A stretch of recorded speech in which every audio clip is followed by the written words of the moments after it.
Merci mingi Nyambalandi, à troisième quai de la communication magazine au Bomesana pour la magazine en Tunga Pelengi, aux Lengi, na Katia province, et à Congo central, précisément dans la ville portuaire de Matadi, Tolobi, na Oetali, ba magazine Nyoso, Bisonde, Tikato Fongo la magazine na Bino, na Oetali, rentrée scolaire, ya Bana, Oekomi na date ultérieure, ba Vandaki Bango. Banani ministre ya éducation na yemoko ya santé balobi moyeba na bazonga ezate pona deuxième vague ya coronavirus tolanda elongo na troisième de la communication.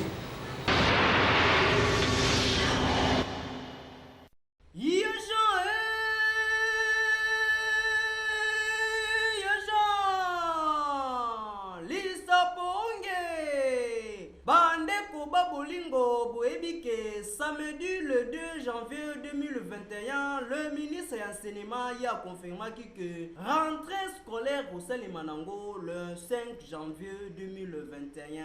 Kasi binomoko bomoni changement eko salima na semerokuta na ministre ya santé pe le docteur Moyembe oyo azolandela malembe maladie oyo ya coronavirus. Bango ba ekomona ndenge kaka malade ngo ezokendele deuxième vague nango classe ekoki kozonga te yango ba reporter rentrée scolaire ti na date ultérieure. Biso troisième de la communication tozali so banzambe pe chevel la pembe na système kaka ya kiti tango ba ko annoncer date o classe ekozonga tokozanga te ko yebisa bino po biso tozana po na population pe tozaka toujours pembeni na bino. Troisième de la communication tolobi kaka tozozelati classe ekozonga tolobi Bongo na Italie ko renforcer kaka mapinga na kati ya mboka wana le président de la République a aussi relancé école de guerre kuna na kati ya Mbanda Kinshasa pona ko dynamiser kaka makambo Italie armée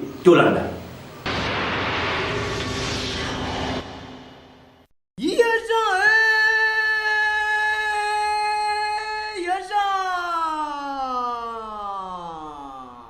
Azali bongo pona kokokisa makambo azali koloba yenani le président de la République démocratique du Congo Félix Antoine Tshisekedi Tshilombo anosaki yango pe alobaki yango na ba discours na yeke kala mingi te République démocratique du Congo akofungolisa école de guerre kuna na Kinshasa pe tomonaki ouverture nango mokolo le 5 janvier 2021 na présence na ye pe na présence ya autorité ya ndenge na ndenge kuna tomonaki ba autorité française pe bazalaki wana parce que kozala collaboration na République française yango ouverture ya makambo eselemaki kuna na Kinshasa président zalaki wana tomonaki ba discours ya ndenge na ndenge eselemaki wana yambo ete président de la République akende kokata riba pe tango akataki riba akendaki a visiter ba auditoire kuna ba stagiaire ba renovandaka veut dire école oyo stagiaire akouta na pe na pays étranger pe aye na République démocratique du Congo aye koli. Donc biso troisième de la communication to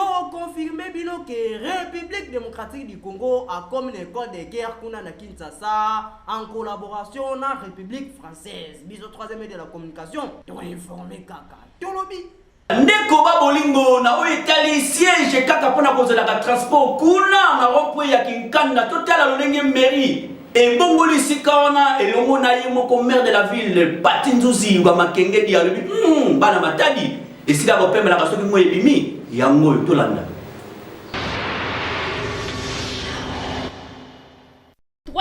De la communication plus l'issue ya banzambe na système ya cheval ya Yesu kiji ne akitisa ki ba caméra na ye awa na rond-point Kikanda nde tokutaki ba siège d'arrêt oyo monsieur le maire ya ville ya Matadi yenani Patinzuzi wa Makengedi atieli yango bana Matadi na susi karake ndenge ba transport ezalaka pasi pe tango mususu moi tumfula mutu akoki kozwa mwata ya kopema na esika oyo yambo azela transport yaboye tomoni yango kaka na ville ya Kinshasa lelo tomoni yango na ville ya Matadi yango tokosenga na monsieur le maire ameka lisusu kobakisa ba siège oyo na banzela nyonso pe na ba rond-point nyonso yango ya ville ya Matadi po esala bien. Biso troisième de la communication plus tolobi Et botu kuna na mbwadu tomoni mama pe mobange na concert ya Pokade olbiye akotika la simate to mona ki yemo ko rabi mo sambo na caméra et pourquoi pas weekend qui a ko ba lobi bango ba ko lakisa biso image yango total. Bandeko babolingo caméra ya 3e aide de la communication plus ekiteki awa na terrain ya la plaine na Mvoadu. Nzoka nde bakoto oyo bazaki na mobange na conseil esalemaki mokolo ya dimanche le 3 janvier 2021. Esalaki benda bika na kotala mabina oyo ebetama nanu kuna te. Bondimelanga biso bana Mvoadu Miguel bazalaki ya kosepela makasi botala lolenge basepelaki.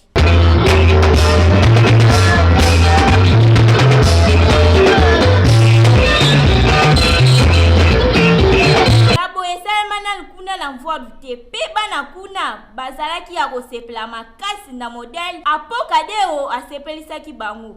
Tolobaki tie eyokani tuka penda bula lelo vraiment kano yabo ezala te vraiment tezuki kosilisa sikoyo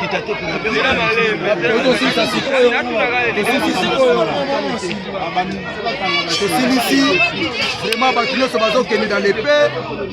Na remercier mokonzi na biso ya culture art CP Manzambi vraiment bambote place ezali et puis merci na équipe ya 3e A lokola les grands journalistes molobela mboka oyo Anel Kangongo Chakou de la nation.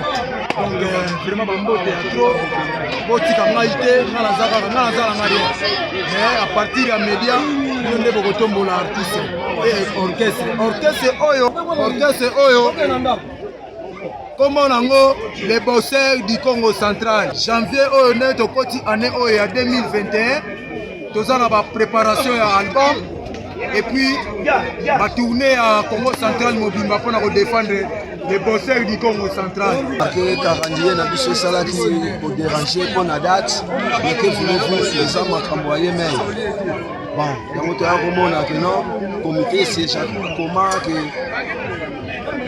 conséquences et comme les biso yango to ya ko so date ya le 3 pour les journal week-end ils continuer.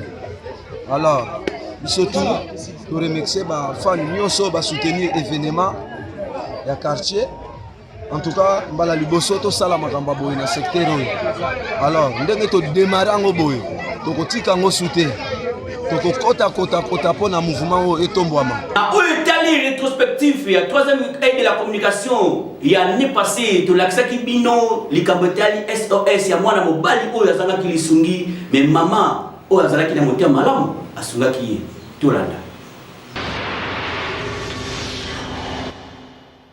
Mikona biso ya province ya Congo central po nazobela lokolo eza na pota na kuvimba nakendaki na commune des affaires sociales na commune na Matadi ya commune Mukanda na division des affaires sociales na dragage après dragage atinga na hôpital mais na hôpital kuna mbongo ezalaki te bazo obligé na futa 2 millions pour basala intervention ya lokolo kuna médecin directeur aboyaki ko signer lettre ofo ikene na gouverneur afin que mbongo ebima azoyebisa nga yaka lobby kokene na yaka lobby oh lettre na sinaki yango yaka lobby na ça fait déjà kokene na okende oya médecin directeur provincial ya référence ya Kinkanda na Matadi ba autorité bino batu busina ba lettre o po ikene na médecin directeur aboya kokende batu na sali 1 mois kokende kuna batu na lokola nga ya pasi makolo kokende na ndiko kouta ndako ti na upita makolo azoboya kutu ngamoko na baye albino ba utote bosunga bopesa nga aide pona zubo lokolo ezonga vraiment na normal pona zo souffrir pona lokona ko vimba pona kutambola kutu pasi na bandeko te bosunga nga ba autorité provinciale ba député provincial ba député nationaux bosunga nga na bato bazana mutema malambo sunganga pona zo souffrir nazo lala kati liloba moko kaka oyo nakoko bakisa ezali pona bakonzi na biso ya mboka ezala ba oyo bazali na province ba oyo bazali na capitale soki bakoko salisa ndeko oyo beni aza orphelin de parents kotanga ne memba classe pona ko sista ngo eselaki bato aboni foi nde bato basali ko pesa mo ba quelque chose pour asilisa classe aza diplômé d'état un pédagogue depuis 2012 8 ans normal ko tangisa mais na état oyo azanango est-ce que ko tangisa na état oyo azanango na dontologie ya pédagogie sur total ezali eza difficile akende kotangisa me nzoka nde mutu aza mayele me lokola bozwi eza te na quartier eza mwa pasi bato mamona 2 millions de francs congolais wana po akoka kozwa traitement wana et surtout na basituation toza nango na bamboka na biso evi na Congo central 2 millions tokozwila yango wapi yango nde azosenga aide na bakonzi ya mboka soki mutu moko komona na motema malamu po nzambe akosunga akoka kopesa aide na ndeko oyo parce que lokola médecin directeur asoboya kosala lettre farti kaka bazobimisa ya mbongo me subasima eza te ifo lettre ezala me lokola azomona kaka mutu moko ya bongo tata aza te mama aza te mutu moko aza te alo bava evie na lokolo oyo nde yango toyosenga bato ya motema malamu ba oyo pena mitema etutami na eta ya mutu oyo un diplômé d'état oyo akoki mpe s'organiser à la longue po docteur ntango atali likolo alobi kendo mutu oyo lokolo ekoki nango kobonga po batalaki yango bien baradio ekotaki kaka na baede kaka ya bato ya quartier bapesi mo bambongo bakoti na radio bamoni ke c'est possible mais lokolo ngo lolenge nini oyo ekoki kosalema ezosenga mbongo alors lokola docteur ye moko amoni ke lokolo oyo ekoki kobonga nde yango esali kendo asenga lisungi na moto nyonso akomona ke oui en tout cas tika topesa moto oyo aide mpo ete akoka kozwa traitement oyo kosunga ye à la longue akoka kobundana na muke mais sikoyo subasima ya facture tomoni kaka facture 2 millions de francs mais subasima lettre mpona kosala lettre iye pete moto akobimisa mbongo peut-être azwa na kesi ya hôpital général azoboya kaka kokoma lettre mpe tozoyeba te aza motive na makambo nini oyo ezosalake aboya kokoma lettre baraison moko apesaki ono eza na bato mingi mpe awa na kati ya hôpital bayakala bazozwa baede te mais gouvernorat elobi lettre ya subasima problème na yo ezate o bato ebele batondi wana kikana nani bazwa ba edite yo sala kaka lettre ande yango tozo senga na ba autorité no si c'est possible mutu amona moté malamu bako kosunga mutu yo po akwa kozwa traitement mpona lokolo na yo kana o itali rétrospectif ya année passée troisième guerre de la communication l'axaki bino oyo ezali collaboration ya la police na population et pourquoi pas les soldats de guerre vikeni kiaku azalaki wana tolanda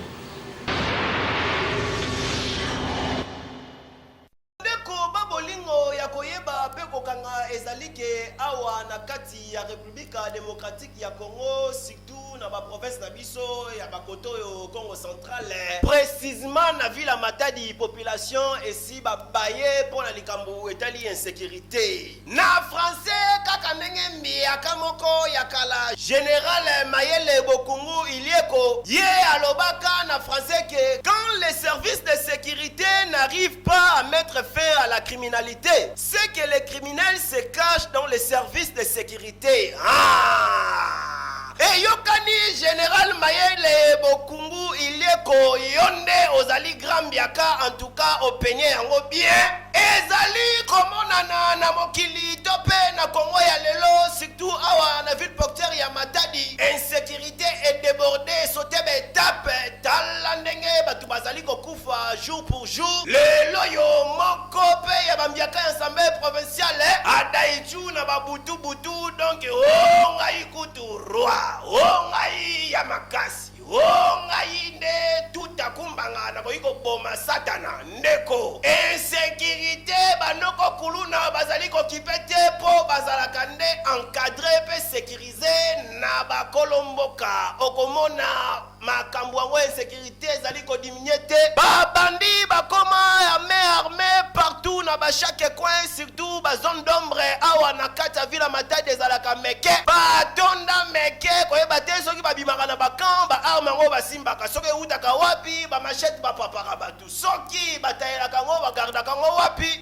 ezali vraiment likambo ya kotala bien na babande to pe batroupe nyonso militaire batu oyo bozali ko recruter bandeko botala bango bien bo verifiaka po mutu soki awumeli na ye na pasi tango simbisie manduki akoluka aboma ta bamembre ya famille na ye baye nyonso oyo basalaka ye mabe tango ye azalaka na badifficulté yango tozali komona tango nyonso bacriminalité ezali kocontinue tokande kolona nzokande mbiaka na bango général Mayele si atalisa donc ba autorité compétente boyebake monguna ya population congolaise ezali obele bino moko na entourage na bino po bino bokokoka ko maîtriser yango bien tango bozali ko maîtriser insécurité oyo te c'est que bino pe Bozali complice. Oh, Tolobakite, les autorités compétentes, maire de la ville, il y a ville porteur, il y a Matadi. Et bon, Binope,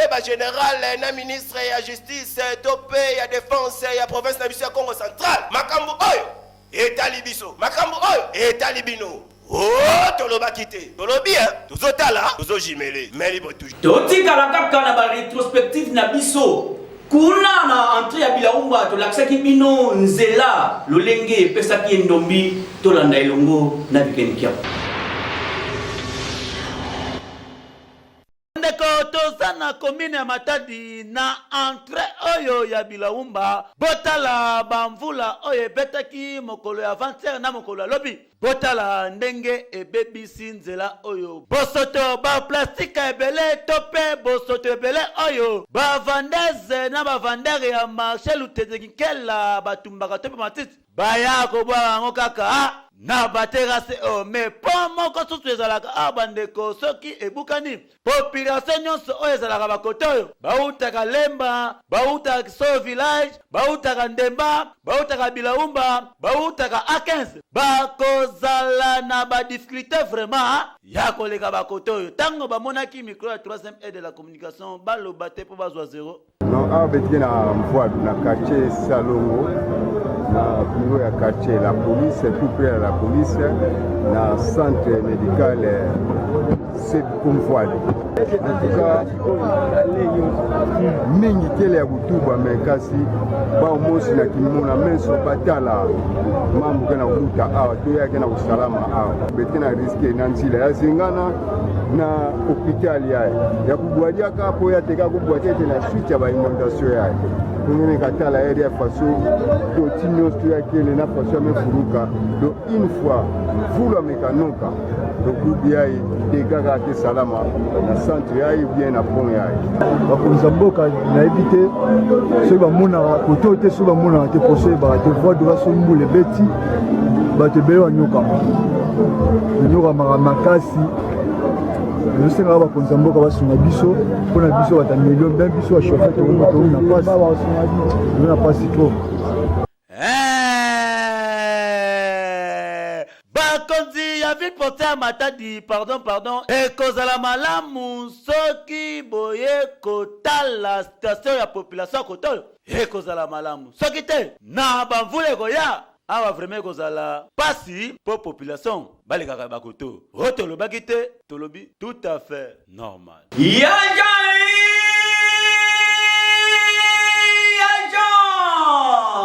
tika tolobela oyo ezali ba différentes rubriques ya 3e aide de la communication na oyo etali 3e aide promotion elongo na weekend kia kuna mobeti dada Rabi Mosambo bongisa biso nini tolanda.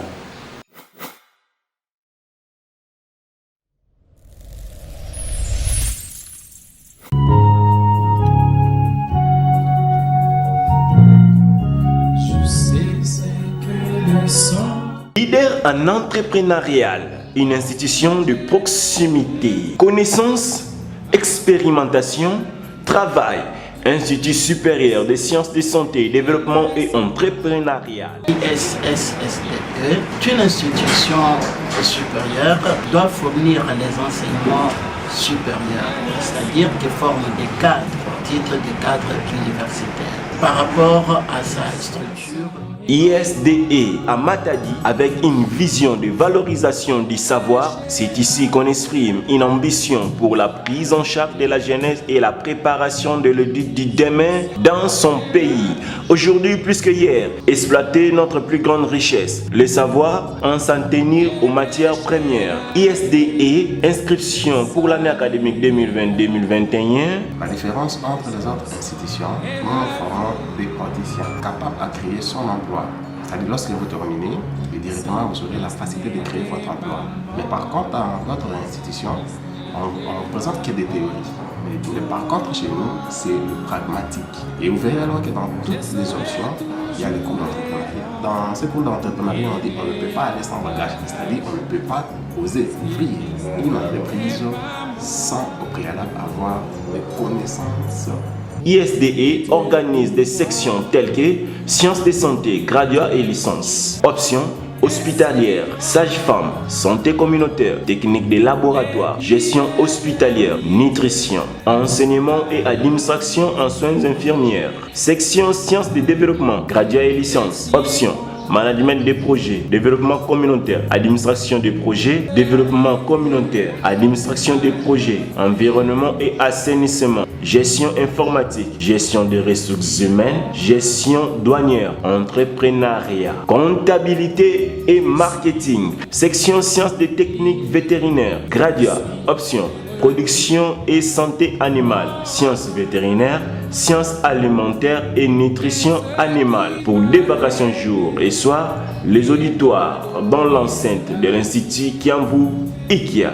Lieu d'inscription, Institut Kiambu, abattoir et clinique vétérinaire, 24 novembre. Contact, plus 243 85 18 71 221 89 86 29 733 85 36 47 798. Email isde@gmail.com. Pour l'Institut supérieur des sciences de santé, développement et entrepreneuriat, la différence fait la qualité, connaissance, expérimentation et travail. ISTA, Institut supérieur, technologie appliquée. Un miroir de moralité. Science, travail et réussite. ISTA, aujourd'hui plus qu'hier encore.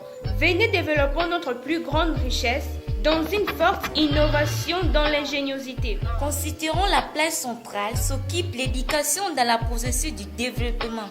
ISTA organise des sections ci-après. Section préparatoire, électronique, option industrielle. Radio-transmission, radio-télévision et commutation. Section électricité, option industrielle. Mécanique, option électromécanique. Aviation civile. Sciences commerciales et financières, option comptabilité. Gestion des ressources humaines, gestion portuaire. Gestion douanière, marketing, informatique, option gestion informatique. Maintenance des ordinateurs. Notre adresse, commune de Matadi, précisément bâtiment école Ramazani. Et focalisé sur l'amélioration de la qualité de l'enseignement avec une vision de valorisation du savoir. Des connaissances variées, directement ou indirectement utiles. Pour être à mesure de réaliser un travail efficace et bien fait, deux élèves et étudiants doivent avoir une culture générale. À la compréhension, à l'analyse, la synthèse, l'évaluation et à l'application. Qui exerce l'esprit et développe deux habiletés aux examens. Plutôt une tête bien faite qu'une tête pleine. Pour plus de détails, plus 243 89 59 69 750 89 99 433 71 82 22 63 622. ISTA, science, travail et réussite.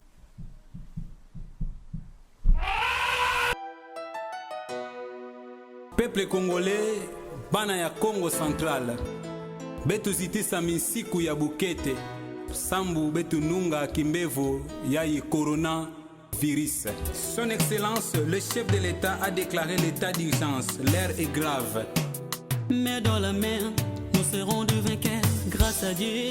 Dans nos difficultés, il a toujours les derniers mots. Mba Ecclesia et Kangami, Bagilasi et Pekisami, Bato Bazali Kokofa, Loko Labi Bwele na Zamba.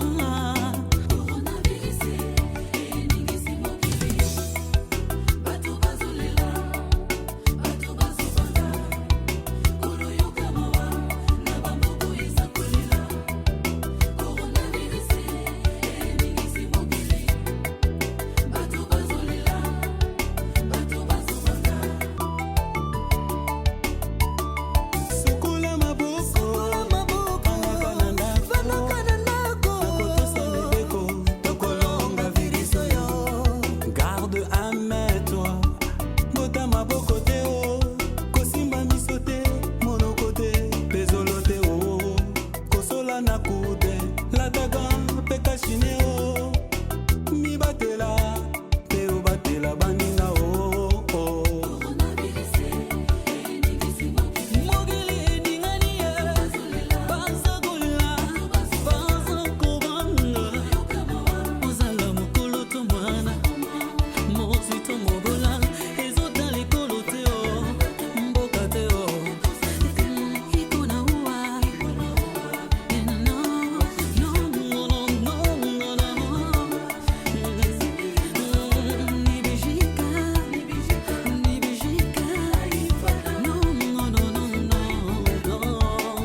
Le sang des innocents cessera-t-il d'être répandu?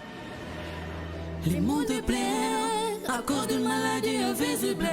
Mais il a oublié qu'il y a un grand Dieu qui est invisible. Croyons tous en lui, car la clé de la paix est en lui. Seulement par la foi, il nous sortira de cette pandémie.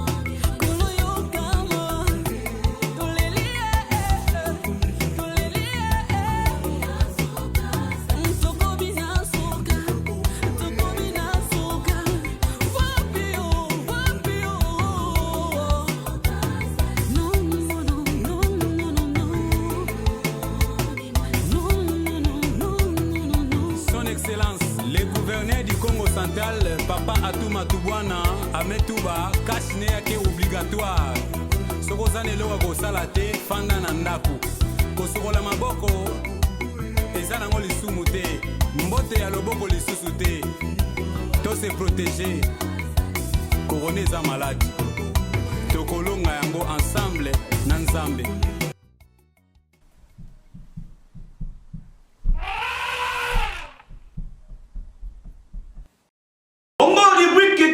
Elongo na yemo kodien tumbu les dauphins na vikaniki ya bongo sebisoni to se kapo espesa yemo ko tanya lukeba na maître Dien sans oublier Platini Antilope kuna na kaso tolanda.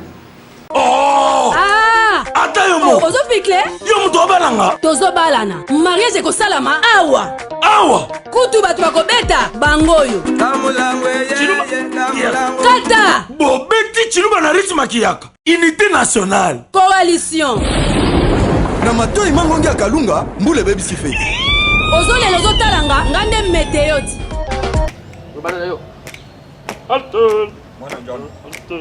allez tokobina miso na miso Bina miso na miso Alléluia Amiso Alléluia Tokobina miso na miso Alléluia Tokobina miso na miso Ebotu Angaye Merci na Yemoko Vikani Kiaku Mosimbi na caméra na équipe technique Mobimba ya 3e de la communication. Merci na babino pe bozwami bipai wapi ya bandako pona kotala 3e de la communication. Bo pesi biso matoi pe miso pona kotala kaka magazine oyo mesana ko sepelisa bino bandako.